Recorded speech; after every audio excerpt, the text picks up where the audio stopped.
Hi, my friends, my junior doctors and students. I'm sharing a burning, burning issue nowadays. The Guillain-Barré syndrome. The Guillain-Barré syndromes. ये लेके बहुत चर्चित एक बीमारी है जो ज़्यादातर मुंबई महाराष्ट्र में फैल रहा है। इसमें बहुत सारे पेशेंट बहुत डरे हुए हैं। अभी गुलेन-बेरी सिंड्रोम्स क्या है, इसमें बहुत लोग घबरा हुआ है, डरे हुए हैं। तो मैंने इस बारे में कुछ बताने का कोशिश कर रहा हूँ, आप लोगों को शेयर कर रहा हूँ। ये गुलेनबेरी सिंड्रोम क्या है? ये आज का नहीं है, बहुत पुराना है। जिन लोग modern science, modern practice of medicine अच्छा जानकारी रखते हैं, जिन डॉक्टर लोगों को इस बारे में जानकारी है, उनको मालूम है। तो गुलेनबेरी सिंड्रोम को शॉर्ट में बोलता है GBS। GBS मैंने यहाँ लिख के रखा, गुलेनबेरी सिंड्रोम, GBS। अभी गुलेनबेरी सिंड्रोम ऐसा नाम क्यों है, इतना टंग ट्विस्टिंग नाम क्यों है? कारण 3 फ्रेंच न्यूरोलॉजिस्ट इसको पहले रिपोर्टेड किया था 1916 में। 1916 में उनका एक का नाम, एक न्यूरोलॉजिस्ट का नाम है गुलेन, और एक के नाम बेरी, और एक के नाम स्ट्रॉल। गुलेन बेरी स्ट्रॉल, इन लोग फ्रेंच न्यूरोलॉजिस्ट है हु फर्स्ट रिपोर्टेड इन 1916। ये क्या है? It may be virus and bacterial infection. Virus एवं बैक्टीरियल इन्फेक्शन से जब वायरल और बैक्टीरियल इन्फेक्शन किसी को होता है, फिर उनमें कोई दवाई वगैरह लेता है कुछ दिन के लिए, फिर उनको आराम लग जाता है, फिर धीरे धीरे आफ्टर 7 डेज या आफ्टर 10 डेज अचानक ये बीमारी हो जाती है। कैसे कैसे होता है, क्यों होता है? क्योंकि जब वायरस और बैक्टीरिया हम लोग का बॉडी में अटैक करता है, तो हम लोग का बॉडी में ऑटोमेटिकली एक एंटीबॉडी तैयार होता है। एंटीबॉडी तैयार होता है। वो एंटीबॉडी क्या करता है? वायरस और बैक्टीरिया को ख़त्म करने के लिए बनते हैं हम लोग का बॉडी में। जब वो एंटीबॉडी वायरस और बैक्टीरिया को ख़त्म कर देता है, तब वो एंटीबॉडी अपना फंक्शन, जो वायरस और बैक्टीरिया को किल करता है, वो फंक्शन या वो अटैक जो करता है वायरस और बैक्टीरिया को, बंद नहीं करती। ऑटोमेटिकली वो एक्शन चलते रहता है। तो चलने से क्या हो जाता है, हम लोग को जो इम्यून सिस्टम है, इम्यून सिस्टम डैमेज हो जाता है। डैमेज होने से क्या होता है, वो पहले कहाँ अटैक करता है? इम्यून सिस्टम को। इम्यून सिस्टम जब अटैक हो जाता है, डैमेज हो जाता है, तो पेरिफेरल नर्वस सिस्टम्स बहुत कमज़ोर हो जाता है, वीक हो जाता है, अटैक हो जाता है बाय दोज ऑफ एंटीबॉडीज़। अभी इस कारण से क्या हो जाता है, अचानक हम लोगों का सडन नामनेस हो जाता है। यहाँ मैंने लिखा है सडन नामनेस हो जाएगा, मसल्स वीक हो जाएगा, बहुत वीक हो जाएगा, धीरे धीरे पैरालिसिस भी हो सकता है। ये कभी भी किसी एज में हो सकता है, कभी भी किसी एज में हो सकता है। ये साधारणतः तो क्या होता है, ये ज़्यादातर both side of body attack हो सकता है, फिर धीरे धीरे स्टार्ट होता है पैर से, एवं your feet and leg and feet नाम होता है, टिकलिंग होता है, नामनेस होता है, वीक होता है। फिर ये इसका नेचर क्या है? Ascending in nature. ये धीरे धीरे ऊपर तक आता है, धीरे धीरे ऊपर तक अटैक करता है। जैसे नीचे पैर हो गया, फिर उसके बाद आपका चेस्ट हो गया, आपका दोनों हाथ हो गया, फिर आपका फेस हो गया, ठीक है? आप बोलने का क्षमता, जो जो जहाँ जहाँ हम लोग का नर्वस, पेरिफेरल नर्वस सिस्टम है, वहाँ अटैक हो जाता है। फिर वो धीरे धीरे कमज़ोर हो जाता है, वीक हो जाता है, पैरालिसिस टाइप बन जाता है। अभी इसका पीछे कारण जानना बहुत ज़रूरी है। जो स्टूडेंट है, जो जूनियर डॉक्टर है, उनको ये न्यूरॉन का संबंध या बारे में जानना बहुत ज़रूरी है। तो मैंने यहाँ एक न्यूरॉन का स्केच बनाया। देखिए ये न्यूरॉन है, ये न्यूरॉन मैंने जितना हो स्केच बनाया, बहुत ज़्यादा अच्छा तो हुआ नहीं, लेकिन हुआ है, ठीक है? ये न्यूरॉन है, ये एक्सन है, न्यूरॉन है, ये माइलिन शीथ है, ठीक है? माइलिन शीथ बोलते हैं इसको, माइलिन शीथ है। अभी क्या होता है, ये माइलिन जो शीथ है, मैंने यहाँ दिखाया, ये माइलिन शीथ अटैक हो जाता है। माइलिन शीथ क्या है? अभी इसका फंक्शन क्या है, माइलिन शीथ का फंक्शन क्या है? माइलिन शीथ का फंक्शन मैंने देखिए यहाँ लिखा अलग से, allowing electrical impulses to travel quickly and protect nerve cell. Myelin, ये माइलिन जो शीथ है, ये जो माइलिन शीथ जो मैंने यहाँ स्केच किया, ये माइलिन शीथ का फंक्शन है allowing electrical impulses to travel quickly and protect nerve cell. Nerve cell को प्रोटेक्ट करता है एवं हम लोगों के शरीर में जो इलेक्ट्रिकल इम्पल्सेस है वो पूरा बॉडी में वो अलाउइंग करता है। ठीक है, अभी जैसे क्या क्या चीज़ है, जैसे हम लोग किसी को चिट्टी काटा या टच किया, उसका जो सेंसेशन है, हम लोग नाक से जो स्मेल लेते हैं, कान में सुनता है, आंखों में देखता है, हम लोगों का बॉडी में जो भी सेंसरी सिस्टम है, ये सारे चीज़ में इनका फंक्शन है, सारे चीज़ में फंक्शन है। ये कहाँ से स्टार्ट होता है, देखो मैं दिखाया, ब्रेन है, ब्रेन का पीछे से शुरू होता है स्पाइनल कॉर्ड तक, ये न्यूरॉन रहता है, ये न्यूरॉन रहता है। ये न्यूरॉन आई में भी हेल्प करता है, ब्रेन में भी करता है, हैंड में, फेस में, ठीक है, नार्व में, स्पाइनल कॉर्ड, लेग, सारे चीज़ में। अभी ये न्यूरॉन जब डैमेज हो जाता है, अटैक हो जाता है, ये सारे चीज़ अफेक्टेड हो जाता है, सारे चीज़ अफेक्टेड हो जाता है। तो इसमें क्या हो जाता है, जो डैमेज होता है, if damaged electrical impulses slow down and stop, totally stop हो जाता है।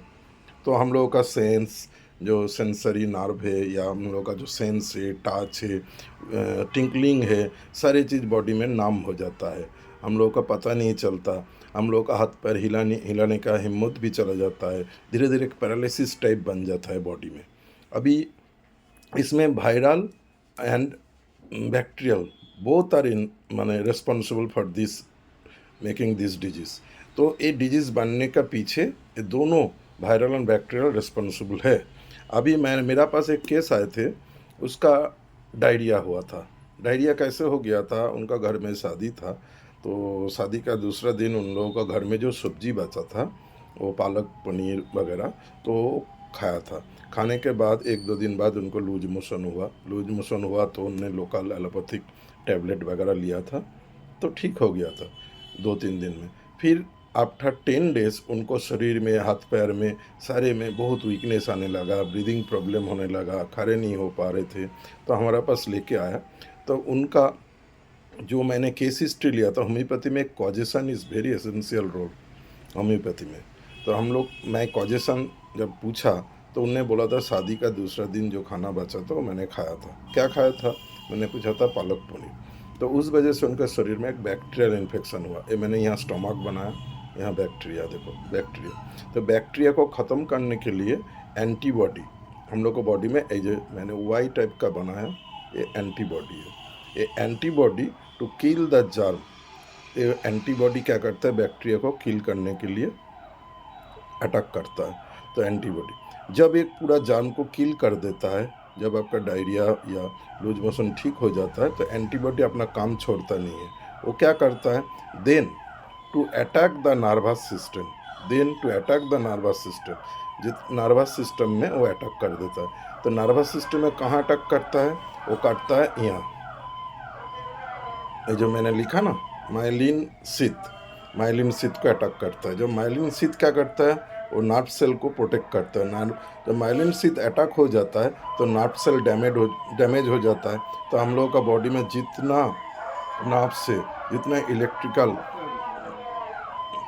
इम्पल्सेस है, सब वीक हो जाता है। तो हाथ पैर, बॉडी मैंने यहाँ दिया, हैंड, लेग, बॉडी, नेक, फेस, चेस्ट, ऑल सब पैरालिसिस टाइप का बन जाता है, वीक हो जाता है। और ये अपवर्ड्स नेचर है, ये अपवर्ड्स नेचर है। तो इस बारे में मैंने जो चीज़ बताया, ये एक बेसिक नॉलेज है। तो बेसिक नॉलेज के लिए मैंने यहाँ आप लोगों को, स्पेशली जूनियर डॉक्टर स्टूडेंट को बताया कि आपको पहले नर्वस सिस्टम जानना पड़ेगा। नर्वस सिस्टम वो कैसे अटैक होता है, क्यों अटैक करता है। अभी वो एंटीबॉडी जो है, वो एंटीबॉडी का नाम क्या है, जो एंटीबॉडी हम लोग को बॉडी में काम करता है। तो मैंने लिखा है एंटी गैंग्लियोसाइड एंटीबॉडीज़। वो एंटीबॉडी क्या है, एंटी गैंग्लियोसाइड एंटीबॉडीज़, जो targeting glycolipids on the surface of nerve cell. ये एंटीबॉडी जो है, एंटी गैंग्लियोसाइड गैंग्लियोसाइड एंटीबॉडीज, वो किसको टारगेट कर, targeting glycolipids on the surface of nerve cell को टारगेट करता है। उस वजह से क्या होता है, ये बीमारी बनता है। ये बीमारी क्या करता है, इम्यून सिस्टम को डैमेज कर देता है, इम्यून सिस्टम को डैमेज करता है। तो डैमेज जब कर इम्यून सिस्टम डैमेज करता है किसको, ये जो एंटीबॉडी, ये इम्यून सिस्टम डैमेज करता है किसको, पेरिफेरल नर्वस सिस्टम, जो पेरिफेरल नर्वस सिस्टम है हम लोगों का एंटायर बॉडी में, उसको वो डैमेज कर देता है। वो डैमेज करने के वजह से हम लोग क्या होता है, हाथ पैर सारे चीज़ क्या है, वीक हो जाता है। किस टाइप वीक हो जाता है, जैसे कॉजेज बाय सडन नामनेस होगा, मसल्स वीक हो जाएगा एंड प्रोग्रेस टू पैरालिसिस।